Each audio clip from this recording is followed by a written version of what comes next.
G mass G சான்ஸே இல்லை. தளபதி தான். டேரக்டர் எச்சின்னு ஒத்துவார். ஆல்ரெடி ஒரு பயமாக கொடுத்துருக்கா போல. இந்த வாட்டி சாமியாக தான் இருக்கும். அதில் எங்கள் ஏரியாவுக்கு வந்து பார்த்தீங்கன்னா தெரியும், அது செலிப்ரேஷன்ஸ்லாம் பயங்கரமாக இருக்கும். ஸ்க்ரீனை வந்துட்டு இப்படி போயினா போதுமே. ஒன்றும் இல்லை, கெஸ்ட் ஒன்று வந்து போனால் தெரியல, ஒரே கெஸ்ட் ஒன்று வந்து போனால் போதும். அதுக்கே நாங்கள் அடிமை தான்.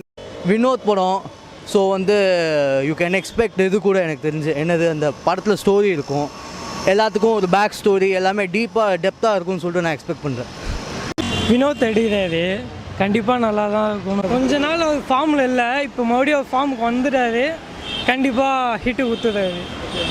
பட் ஆனால் கான்செப்ட் கொஞ்சம் நல்லா பவர்ஃபுல்லாக தான் சூப்பராக இருக்கும் பார்க்குறதுக்கு. ஸோ இந்த படம் ஒரு டிஃப்ரெண்டான டேரக்டர் கூட பண்ணும்போது எனக்கு தெரிஞ்சு கொஞ்சம் டிஃப்ரெண்ட்டாக ஆடியன்ஸ்க்கும் ரீச் ஆகும். அவரோட ஃபேன்ஸ் இல்லாமல் மற்ற ஆடியன்ஸும் இன்னும் கொஞ்சம் ஒரு எக்ஸ்பெக்டேஷனோடு இருப்பாங்க. ஸோ அந்த எக்ஸ்பெக்டேஷன் க்ரியேட் பண்ணும்போது எப்பயுமே நல்லாயிருக்கும். ஸோ அது நல்லா ஒரு காம்போவாக இருக்கும்னு நான் ஃபீல் பண்ணேன். வினோத் படம்.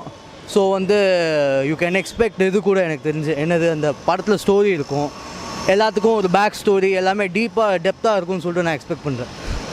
வினோத் எடுக்கிறாரு, கண்டிப்பாக நல்லா தான் இருக்கும். கொஞ்ச நாள் அவர் ஃபார்மில் இல்லை, இப்போ மறுபடியும் அவர் ஃபார்முக்கு வந்துட்டாரு, கண்டிப்பாக ஹிட்டு ஊற்றுறாரு.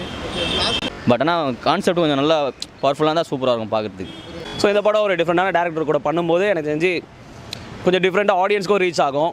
அவரோட ஃபேன்ஸ் இல்லாமல் மற்ற ஆடியன்ஸும் இன்னும் கொஞ்சம் ஒரு எக்ஸ்பெக்டேஷனோடு இருப்பாங்க. ஸோ அந்த எக்ஸ்பெக்டேஷன் க்ரியேட் பண்ணும்போது எப்பயுமே நல்லாயிருக்கும். ஸோ அது நல்லா ஒரு காம்போவாக இருக்கும்னு நான் ஃபீல் பண்ணேன்.